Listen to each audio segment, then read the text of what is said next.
من فيض مولانا الغفور قرآن رب العالمين جاء لنا نبراس نور فيه السعادة واليقين أسمى المعاني في السطور نسمو بها دنيا ودين نلقى الشفاعة في النشور بدلائل النور المبين في حفظه تحلو الأمور ما خاب من يرجو المعين نلقى الشفاعة في النشور بدلائل النور المبين بدلائل النور المبين.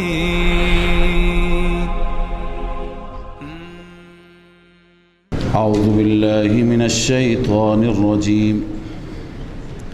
بسم الله الرحمن الرحيم. ولولا فضل الله عليكم ورحمته اگر فضل الله نبود بر شما و رحمت الله نبود به شما عذاب بزرگی دست میداد. لمستکم فیما افضتم فیه عذاب عظیم و ان الله تواب حکیم. همانا الله تواب هست، توبه پذیر است یا رجوع کننده است، بر شما رجوع کرد، شما را عذاب نداد. حکیم، الله کارهایش با حکمت است. ان الذين جاءوا بالافك عصبة منكم، الله زجر و توبیخ بیان می کند بر تهمت زنندگان. همانا کسانی که جاءوا بالافك افک را آوردند، تهمت را آوردند. عصبة منکم، گروهی از شما، بظاهر جماعتی از شما. لا تحسبوه شرا لكم، الله می فرماید این قضیه را شما شر حساب نکنید، این قضیه را بد حساب نکنید گرچه بظاهر ناگوار است. بل هو خیر لكم، بلکه برای شما خیر است. چه خیریتی دارد؟ اولا به وسیله این جریان چه ثوابی به شما رسید، خاندان نبوت. بل هو خیر لكم لاکتسابكم به الثواب العظیم، به وسیله این ثواب عظیم کسب کردید. و ظهور کرامتكم علی الله عز وجل، کرامت شما بر الله ظاهر شد، بزرگی شما، الله بزرگی شما را ظاهر کرد، ببخشید بزرگی و کرامت شما را ظاهر کرد به انزال 18 آیه فی نزاحت ساحتکم. 18 آیه خدا نازل کرد پاکی ساحت شما را و حریم شما را. لذا این خیر هست و خیلی از احکام هم نازل شد. به خاطر همین الله می فرماید لکل امرئ منهم ما اکتسب من الاثم، برای هر مردی از اینها هست آنچه که کسب کرده از گناه، یعنی اینهایی که تهمت زدند، برای هر یک همون ضرب شلاق ها را بزنید. 80 جلدتا. والذی تولی کبره منهم له عذاب عظیم، اما اونی که متولی بخش اعظم این تهمت است، متولی بخش اعظمش عبدالله ابن ابی بود، یعنی کار او بود. والاقرب في الرواية ان المراد به عبدالله ابن ابی بن سلول، مراد عبدالله ابن ابی بن سلول است. فانه كان منافقا يطلب ما يكون قدحا في الرسول، منافق بود و میخواست ضربه‌ای و عیبی و ایرادی در رسول الله ایجاد کند. بقیه تابع او بودند، بقیه فریب خورده او بودند. الله می فرماید والذی تولی کبره، اونی که متولی بخش اعظم این جریان بود، منهم از آنها، له عذاب عظیم، برای او علاوه از این حد قذف، علاوه از حد تهمتی که شما او را شلاق زدید. علاوه از این برای او عذاب عظیم است، یعنی عذاب جهنم هست. عذاب جهنم در انتظارش هست. لولا اذ سمعتموه ظن المؤمنون والمؤمنات بانفسهم خیرا. بازم سرزنش. الله می فرماید چرا زمانی که شما این را شنیدید، چرا مؤمنین و مؤمنات، مردان و مؤمن و زنان مؤمن نسبت به خودشان ظن خیر نداشتند؟ چرا بدگمان بودند؟ چرا بعضی ها باور کردند؟ چرا بعضی ها همراهی کردند؟ چرا نگفتند وقالوا هذا افک مبین؟ چرا نگفتند هذا افک مبین؟ این افک و تهمت آشکاری هست.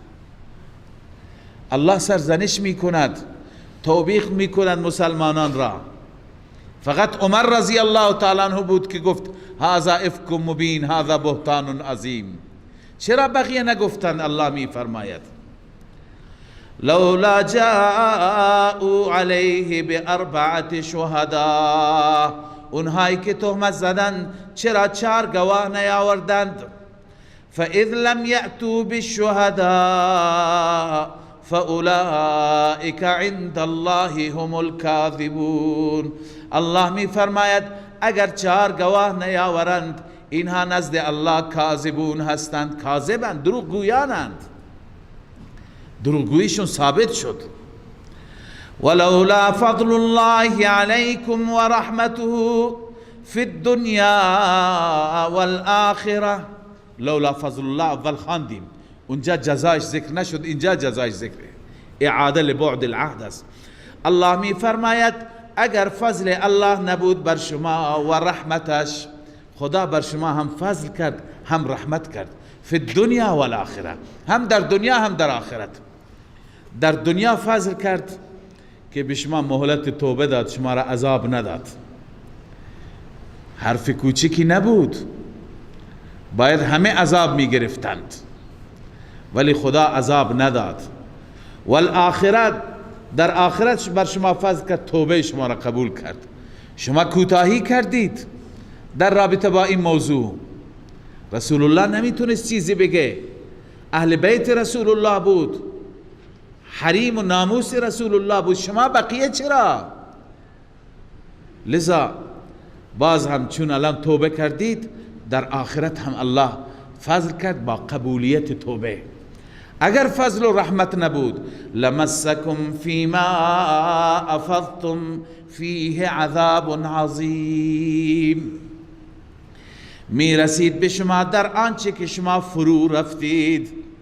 فیما افضتم فیه، در آن موضوعی که شما داخل اون موضوع شدید، وارد شدید، به شما می رسید عذاب عظیم، عذاب بزرگ، عذابی بس بزرگ به شما می رسید. اما الله عزوجل شما را عذاب نداد، الله بر شما لطف کرد. اذ تلقونه بألسنتكم، باز هم توبیخ، همش سرزنشه، حرف معمولی نبود. زمانی که اون را شما به زبان خودتان دریافت کردید، یعنی زبان به زبان، و تقولون بافواهکم، و با دهن می گفتید ما لیس لکم به علم، با دهن می گفتید اون چیزی را که علمش را نداشتید. و تحسبونه هینا، الله می فرماید این جریان را شما بسیار آسان می دانستید، فکر می کردی گناهی برای شما نیست، در حالی که این موضوع معمولی از نظر الله نبود. و هو عند الله عظیم، این جریان نزد الله جریان بسیار بزرگی بود، خیلی سنگین، خیلی بزرگ، معمولی نیست که شما اینطور میپندارید که هیچ گناهی برای شما نیست. بازم الله زجر و توبیخ سوم یا چهارم، الله میفرماید وقتی که شما شنیدید چرا نگفتید این بهتان است؟ همیش توبیخ. ولولا اذ سمعتموه قلتم ما يكون لنا، چرا زمانی که شما این جریان را شنیدید قلتم چرا نگفتید ما یکون لنا ان نتکلم بهذا، برای ما سزاوار نیست، برای ما لایق نیست ان نتکلم بهذا، اینکه چنین کلام بکنیم، چنین سخن بگوییم، سخنی درشت، سخنی سنگین مثل این سخن. سبحانك هذا بهتان عظیم، چرا اینطور نگفتی؟ خدایا تو پاکی، این بهتان عظیم هست. اهل بیت نبی تو هم پاک است. این بهتان بسیار بزرگی هست که بر ساحت مقدس رسول الله و حریم و خانه رسول الله این بهتان را درست کردن. چرا الله می فرماید اینطور نگفتی؟ همش چرا ملامت بودند. یعظکم الله ان تعودوا لمثله، الله تعالی بعد از زجر و توبیخ، بعد از سرزنش و نکوهش می فرماید خدا شما را موعظه می کند ان تعودوا لمثله، تا که دوباره مثل این اعاده نکنید، دوباره تکرار نشه ابدا، هرگز. لئلا تعودوا لمثله، هرگز تکرار نشود. ان کنتم مؤمنین، اگر مؤمن هستی. ها، منافقین تکرار میکنند، منافقین تا امروز هم دارن میگند. گروه یاسر آل حبیب که به تعبیر بزرگان ما از شیعه انگلیسی هست، از اونجا داره در واقع تزریق میشه، هنوز تو شبکش علنا بر ام المؤمنین تهمت میزنه. مصداق این آیات اینها هستند، هنوز آیاتی که در رابطه با منافقینی که در زمانهای بعدی بعد از رسول الله این را میگه، هنوز اون آیات را جلوتر داریم. لذا الله میفرماید شما را خدا موعظه کرد تا ابدا دوباره تکرار نکنید اگر مؤمن هستید. اگر منافقید که منافق میگه و یبین الله لكم الآیات، بعد از نزول براءت الله برای شما آیات را بیان میکند. والله علیم حکیم، الله علیم هست، دانا هست و حکیم هست، کارهای الله با حکمت است. دقت بفرمایید چرا الله عزوجل چنان دفاع کرد از حریم رسول الله صلی الله علیه وسلم. ما میبینیم چه تأکیدی، هنوز آیات را جلوتر شما میخوانید، چه تأکیدی، چه سرزنشی، چه کلمات درشتی الله تعالی برای تهمت زنندگان. ولهم عذاب عظیم لعنوا فی الدنیا والآخره، خدا میگه در دنیا هم لعنت بر اینها، در آخرت هم لعنت بر اینها، یعنی در دنیا هم از رحمت خدا بدور، در آخرت هم از رحمت خدا بدور. ولهم عذاب عظیم، این کلمات سنگین و این کلمات درشت برای حوادث بسیار بزرگ اتفاق میفته.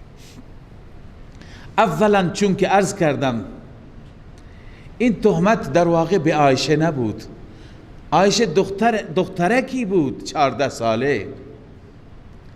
این تهمت در واقع هدف اصلی رسول الله صلی الله علیه و سلم بود که رسول الله را میخواستند العیاذ بالله لکه‌دار بکنند. به خاطر چی؟ به خاطر نهضت رسول الله، به خاطر موضوع توحید. در مقدمه سوره عرض کردم که اونها این تهمت ها را میزنند چون که داعی توحید هستی. پس دشمنی اصل با خدا بود و با رسول الله بود. و بعد اینکه الله تعالی این گونه دفاع کرد از عایشه، عایشه هم زن معمولی نبود. من در چند جمله و چند کلمه خصوصیات و ویژگی های این مادر مؤمنان را خدمت شما عرض می کنم. عایشه رضی الله عنها از اون زنانی بود که الله عزوجل به پیغمبرش دستور داد عقد کند، همونطور که درباره زینب می آید. در حدیث صحیح ترمذی، سنن ترمذی داریم که تصویر و عکس عایشه رضی الله عنها را جبرئیل امین در لباس ابریشمی به رسول الله صلی الله علیه وسلم نشان داد و گفت که این همسر شماست. لذا از آسمان بهش دستور رسید. دوم، تنها دختری که در عقد رسول الله درآمد، بقیه همه بیوه بودند، عایشه رضی الله عنها بود. در میان تمام همسران این ویژگی را داره. سوم، شما ببینید اگر این زن معمولی بود خدا این فضیلت را بهش میداد که رسول الله صلی الله علیه و سلم امام الانبیاء سید اولاد آدم وقتی که وفات کرد در گود عایشه بود، در بغل عایشه بود، در بغل عایشه بود که روح مبارک پرواز کرد. افتخاری بود برای عایشه. عایشه همیشه در حدیث اینا به عنوان یکی از افتخاراتش بیان میکرد که ما بین سحری و نهری، روح رسول الله صلی الله علیه وسلم وقتی که پرواز کرد سر مبارک بین سحر و نهر من بود، یعنی اینجا بر سینه هم گذاشته، بغل کرده بود رسول الله را. در این حال رسول الله از این دنیا رفت. این فضیلت به کی میرسد؟ بعضی شاید از شما که خدا بهشون توفیقی بده برای پدر و مادرشون خدمت بکنند، در آخرین لحظات وقتی که پدر در آغوش انسان باشه، مادر در آغوش انسان باشه و روحش بره، این بزرگترین افتخار برای یک انسان. لذا رسول الله صلی الله علیه و سلم در گود عایشه بود، در آغوش عایشه بود که از این دنیا رفت. این فضیلت معمولی و اندکی نیست. چهارم، رسول اکرم صلی الله علیه و سلم حجره ها را تقسیم کرده بود. هر حجره را به یکی از همسران داده بود و رسول الله در حیات گفتی مال شماست. حجره ها مال زنان بودند، زنان پیامبر بودند. همه حجره های امهات المؤمنین جز مسجد النبی در آمدند مگر حجره عایشه که حجره عایشه مدفن رسول الله قرار گرفت، محل دفن رسول الله قرار گرفت، تکی از بهشت قرار گرفت. ما بین بیتی و منبری روضة من ریاض الجنه، تکی از بهشت قرار گرفت.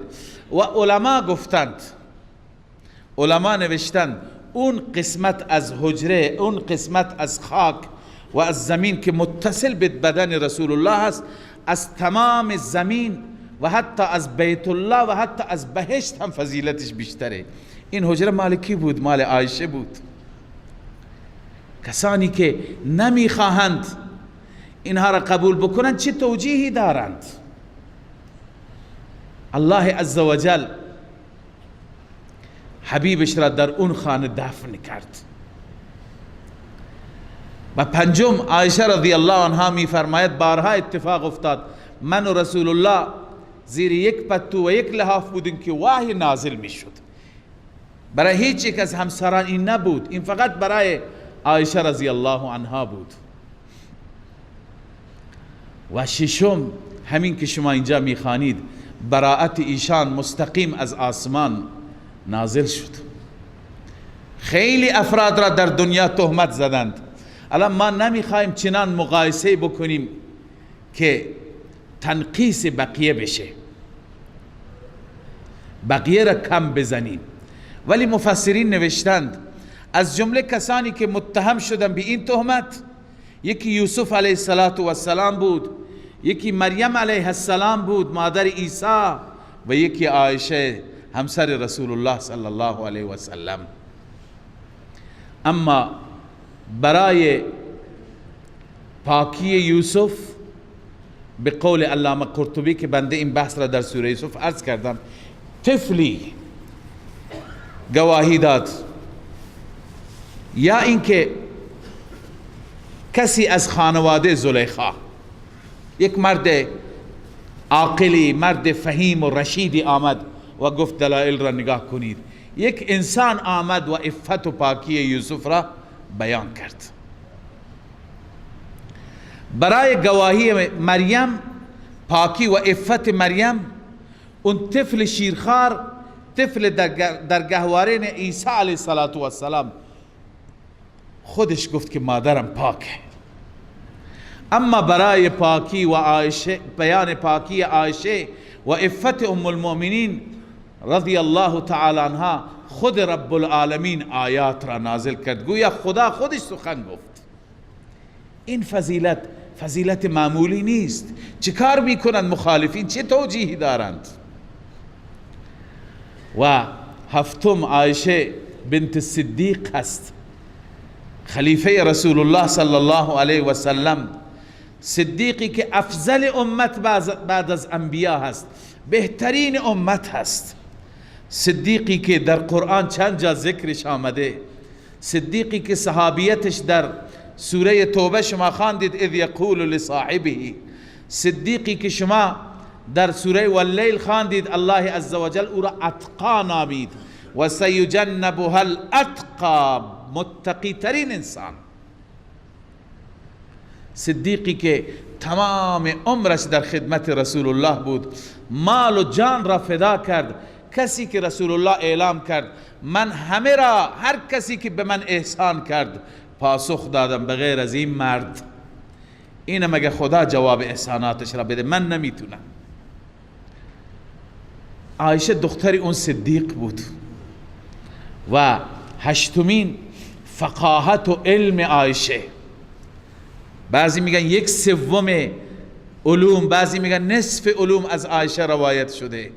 فهمی داشت این مادر مؤمنان و چنان علم و درک و درایتی داشت که صحابه بزرگ کم می آوردند. هر مسئله گاهی عبدالله ابن عباس می گفت برید از عایشه بپرسید، گاهی علی کرم الله وجهه می گفت برید از عایشه بپرسید، عبدالله ابن مسعود می گفت اینا رئیس مفسرانند، اینا فقها هستند، اینا بزرگان هستند، می گفتم برید این مسئله را از عایشه بپرسید. چنان علمی داشت.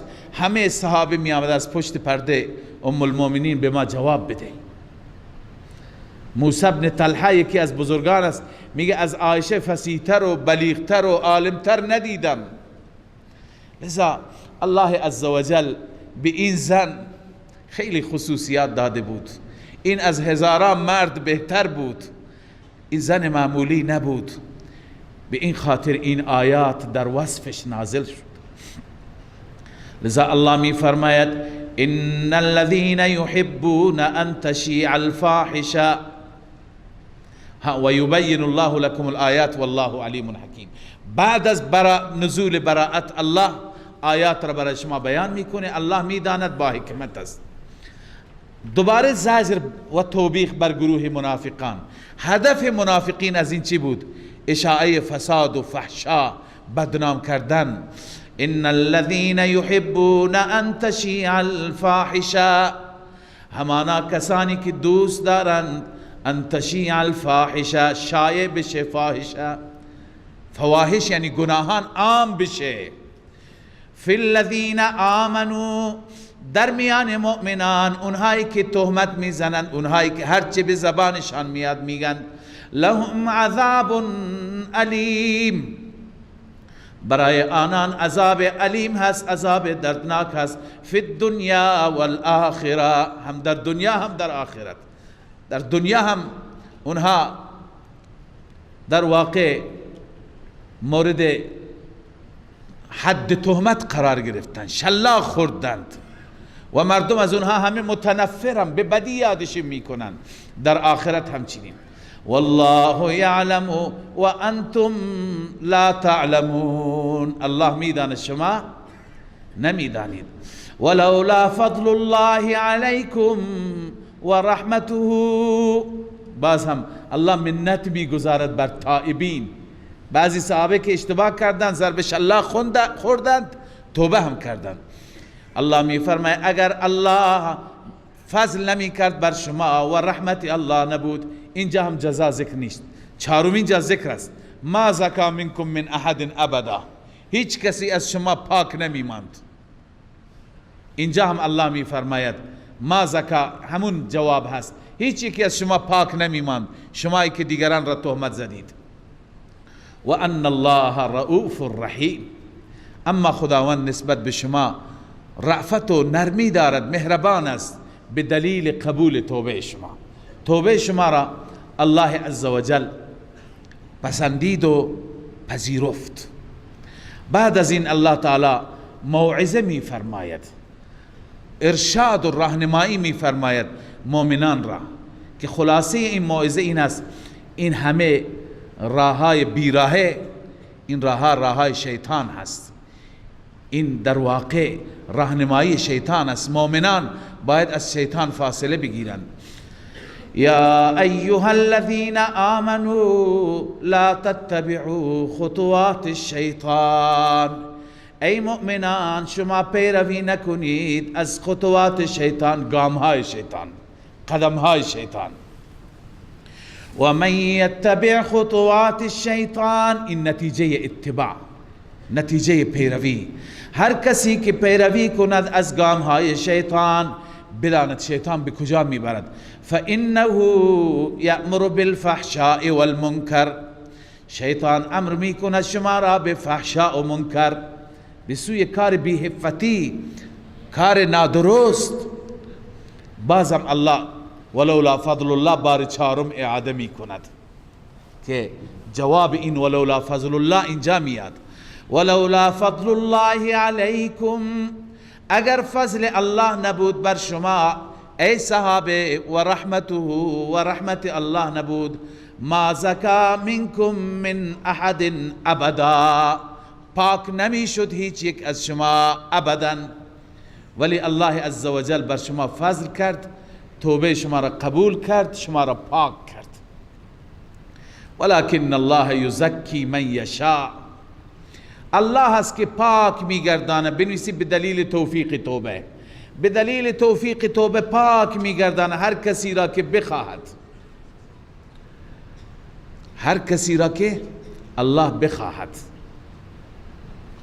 ان تزکیة الله لكم و تطهیره و هدایته انما هی بفضله لا باعمالکم. اینجا خدا در واقع گفته که خدا، قرطبی این تفسیر کرده که خدا شما را پاک میکند، تطهیر میکند، هدایت میکند، به فضل خودش میکند، نه به اعمال شما.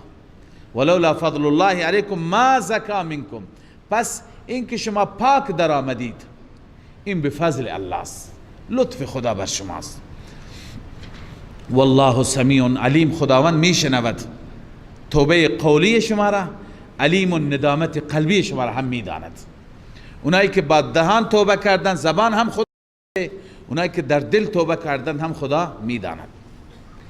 ولا یأتل اولو الفضل منکم، عرض کردم یکی از تهمت زنندگان حضرت مصطح بود، یک صحابی فقیری بود و پسر عمه حضرت ابوبکر صدیق بود، اما بسیار نادار بود. مصطح فقیر بود، طوری بود که حضرت ابوبکر رضی الله تعالی عنه ماهیانه به شهریه میداد، یا ماهیانه یا طبق عرف اون وقت مرتب جیرهش را میداد. وقتی که مصطح آمد، مصطحی که نمک پرورده ابوبکر صدیق بود، بر علیه دخت ابوبکر این تهمت بزرگ را همراهی کرد. ابوبکر اول چیزی نگفت، اما بعد از اینکه عفت عایشه رضی الله عنها و پاکی عایشه اعلام شد، ابوبکر و رسول الله و همگان فهمیدند که این تهمت زنندگان هیچ دلیلی نداشتن، فقط غرض و مرض بود. بعضی ها غرض و مرض، بعضی ها فریب. مصطح و حسان فریب خوردند و حمنه.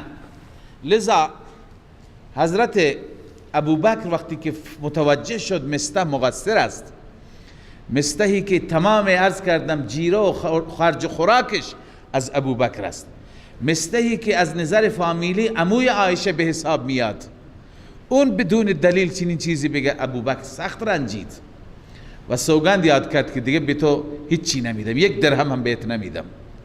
قطع کرد. الله عزوجل نپسندید. این آیه تذکری هست برای ابوبکر صدیق رضی الله تعالی. الله فرمود شمایی که دارای فضل و سعه هستید، خدا به شما فضیلت داده، بزرگی داده، به شما مال داده، مال وسیع دارید، شما سوگند نخورید بر اینکه اولو القربا را ندید.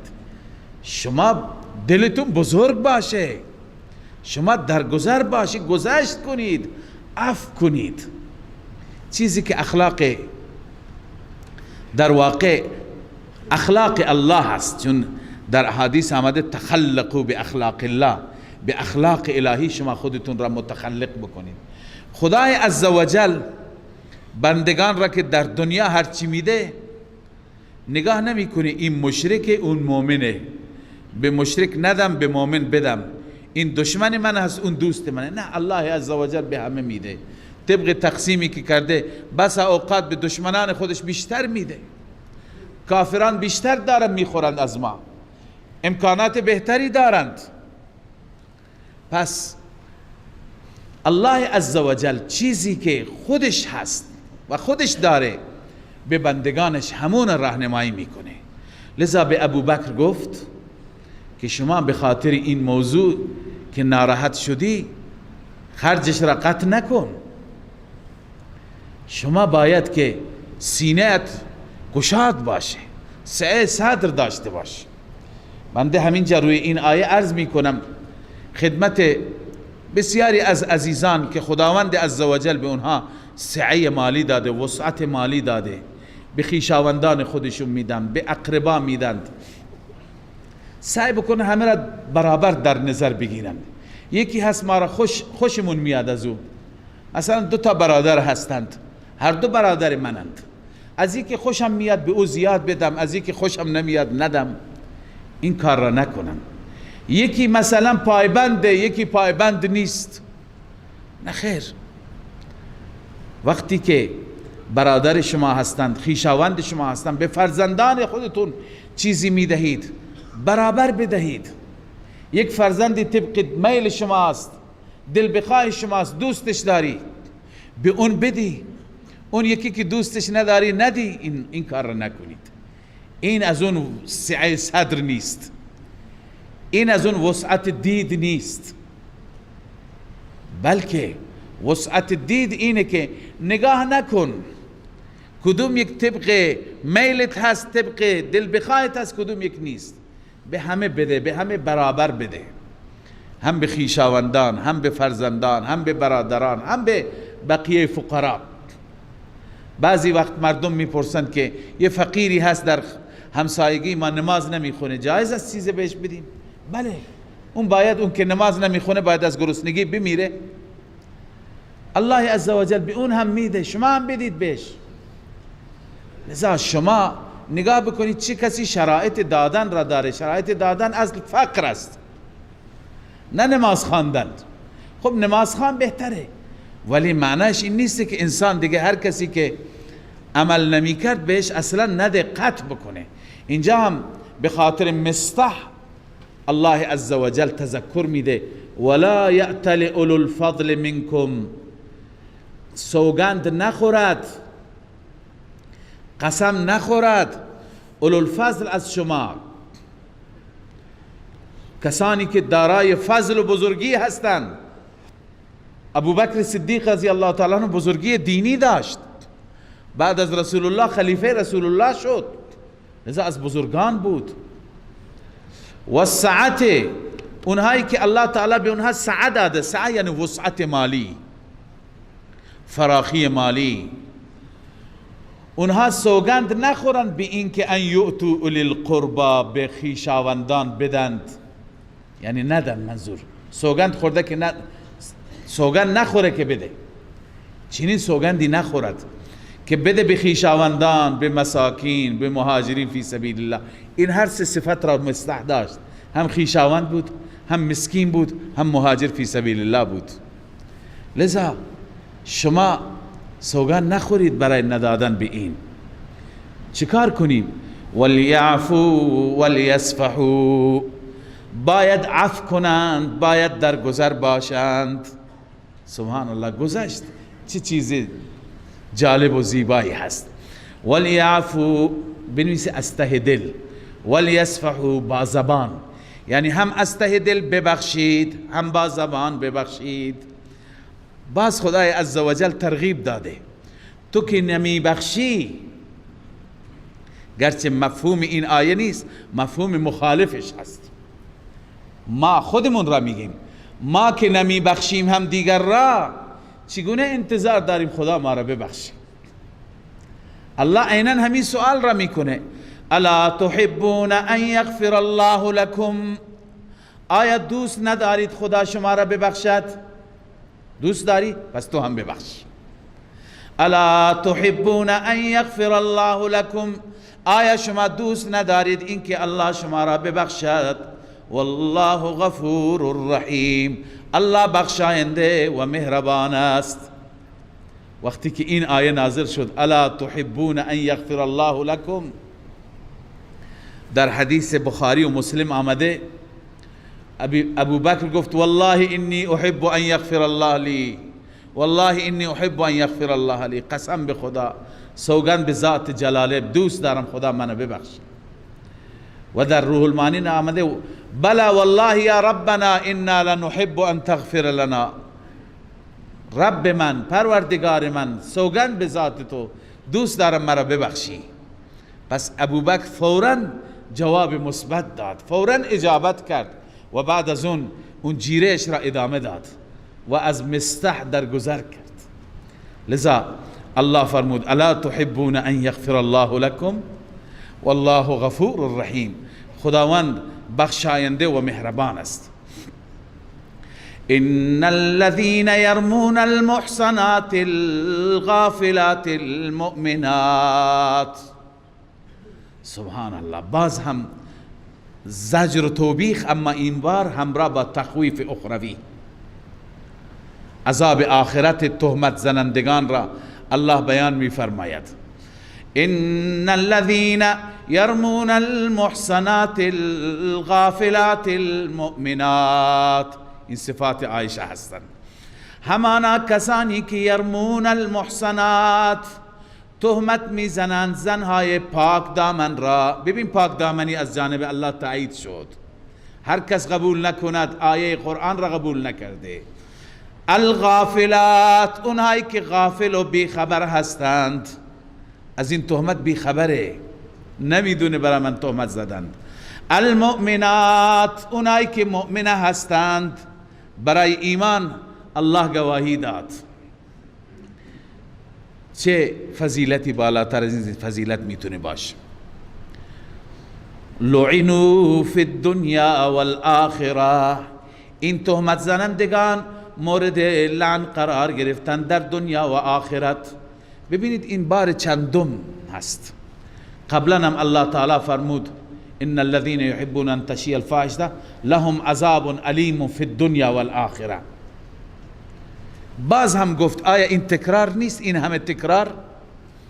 بعضی از مفسران تفکیک کردند.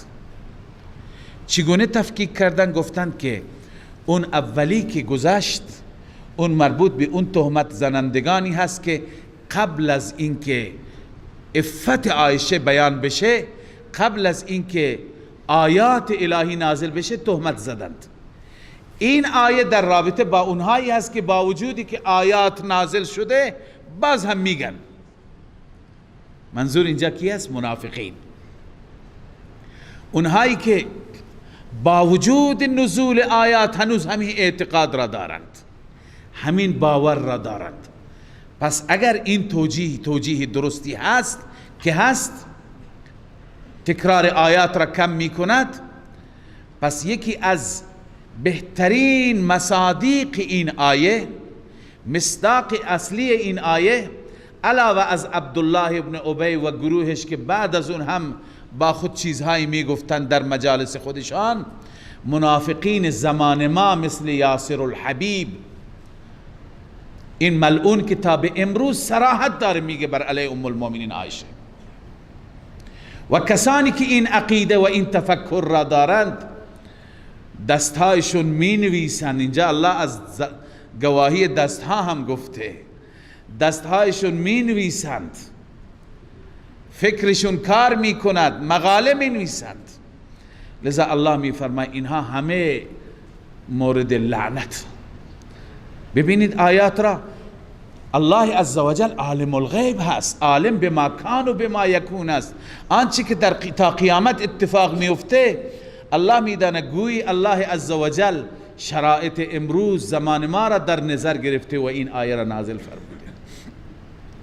الله می فرماید اینهایی که تهمت میزنند زنهای پاک دامن را، زنهای غافل بی خبر را، زنهای مؤمن را، لعنوا فی الدنیا والآخره، ملعون شدند، مورد لعنت قرار گرفتند در دنیا و آخرت. ولهم عذاب عظیم، برای اینها عذاب عظیم هست، عذاب بس بزرگ که کیفیتش را الله میداند. این عذاب کی هست؟ مدت و زمان عذاب.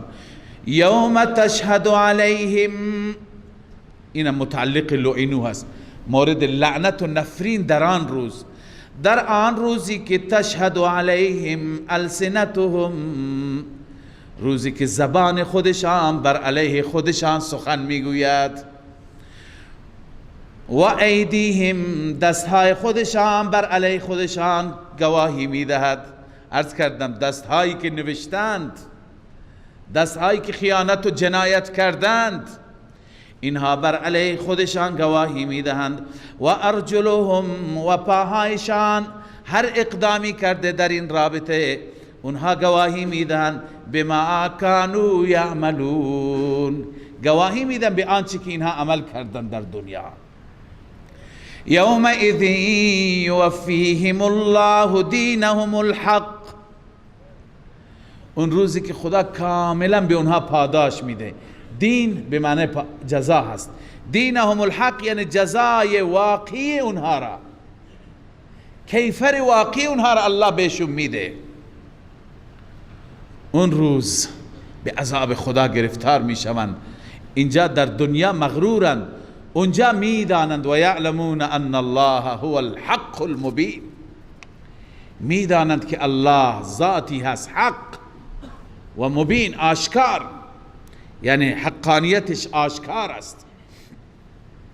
الخبیثات للخبیثین والخبیثون للخبیثات والطیبات للطیبین والطیبون للطیبات. تتمه و پایان این داستان است. در آخر داستان الله عزوجل یک قاعده کلیه بیان می فرماید، یک ضابطه بیان می فرماید که این ضابطه حقیقت را به ما میگه. اون اینه که الخبیثات للخبیثین، زنان ناپاک برای مردان ناپاک، والخبیثون للخبیثات، و مردان ناپاک برای زنان ناپاک، والطیبات للطیبین، زنان پاکیزه للطیبین برای مردان پاکیزه، والطیبون للطیبات، مردان پاکیزه برای زنان پاکیزه. این یک تفسیر. بعضی گفتن مراد از خبیثات زنان خبیثه، طیبات زنان پاکیزه. اما بسیاری از مفسرین غیر از این تفسیر می کنند، معتقدند الخبیثات مراد زنان نیستند، بلکه صفات هست، عادات هست، سخنان هست. منظور اینه که الخبیثات للخبیثین، عادات ناپاک، کارهای ناپاک مثل زنا، مثل بی‌عفتی، این صفات للطیبین، ببخشید للخبیثین، برای مردان ناپاک است. یعنی عادات ناپاک مال مردان ناپاک. والخبیثون، و همچنین مردان، اینجا الان مرد و زن یکی هست، مردان ناپاک للخبیثات درست شدن برای کارها و برای عادات بد. اما والطیبات، کارهای پاکیزه، کارهایی که تو اونها عفت است، حیا هست، للطیبین برای مردان پاک است و انسانهای پاک. و الطیبون، و انسانهای پاک للطیبات برای عادات خوبند، برای حیا، برای عفت، برای حجاب. بعضی اینجور تفسیر کردن. قال مجاهد و ابن جبیر و عطا و اکثر المفسرین، حتی قرطبی ادعا کرده اکثر مفسرین گفتن المعنى الكلمات الخبيثات من القول، کلمات خبیثات و اقوال خبیثه و عادات خبیثه للخبیثین من الرجال، برای مردان خبیث است. و کذا الخبیثون من الناس، مردان خبیث للخبیثات من القول، برای اقوال خبیث. به این معنا که این اقوال ناشایست را، یعنی تهمت را، مردان خبیث میگویند، یعنی مثل عبدالله ابن ابی منافقان میگویند. به این معنا هست. و عادتهای بد و کلمات خوب را،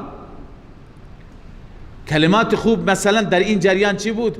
کلمه حضرت عمر بود سبحانك هذا بهتان عظیم. این کلمات را مردان پاک میگویند. به این معنی هست. اما توجیه دوم، همون که توجیه اول قبلا عرض کردم، یعنی کأن تعالی یبین، الله تعالی بیان میکنه ان الطیبات من النساء، زنان پاک للطیبین من الرجال، برای مردان پاک، یعنی عایشه پاک برای رسول الله صلی الله علیه وسلم الله انتخاب میکند.